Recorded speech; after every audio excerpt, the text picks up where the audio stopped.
Au lendemain du 7 octobre 2023 et de ce pogrom, ont été à la fois massacrés, enlevés, détenus, retenus en otage, des fils, des filles, des parents, de familles, de confession juive, de nationalité israélienne. J'avais pris l'engagement devant cette mairie,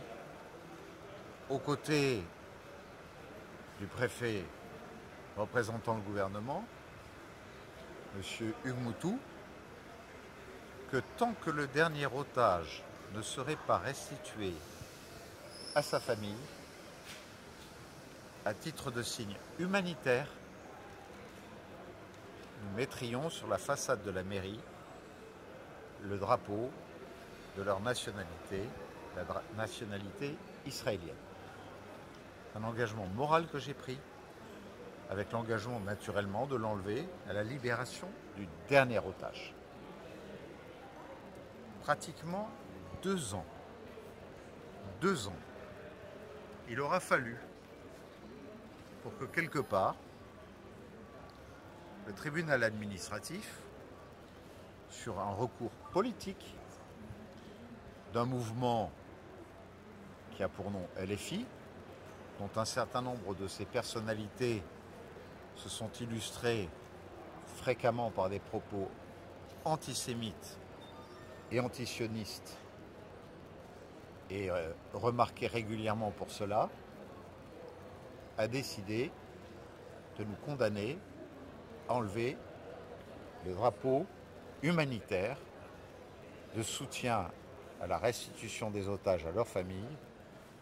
de la façade de la mairie de Nice. Naturellement, je suis un républicain,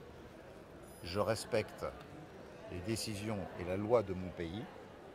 et j'ai donc décidé d'enlever les drapeaux respectueux de cette décision de justice qui, naturellement, ne me convient pas, qui me paraît injuste, parce qu'elle me semble prendre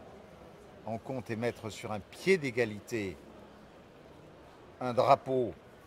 qui, quelque part, illustre le soutien à un mouvement terroriste et à une action qui, le 7 octobre 2023, s'est traduit par le plus grand pogrom à l'égard de la communauté juive que l'on ait pu connaître depuis la Shoah, et le drapeau d'une nationalité dont la plupart des victimes sont membres. Donc la décision a été prise de respecter cette décision de justice. Pour autant, je veux dire à la communauté juive que mon combat contre l'antisémitisme, que le soutien aux familles, à ce moment même, mon émotion est forte parce que je tourne toutes mes pensées vers elles, reste intact, et qu'à leur côté, sur le fronton de la mairie de Nice, nous poursuivons sous une autre forme notre combat en affichant leur portrait et naturellement l'identification à leur nationalité, tout comme nous le faisons pour Boualem-Sansal, c'est-à-dire que nous sommes dans une municipalité qui se bat pour toutes les injustices, quelles qu'elles soient et sous quelque forme qu'elles soient, au plan humanitaire, et nous continuerons de le faire jusqu'au bout.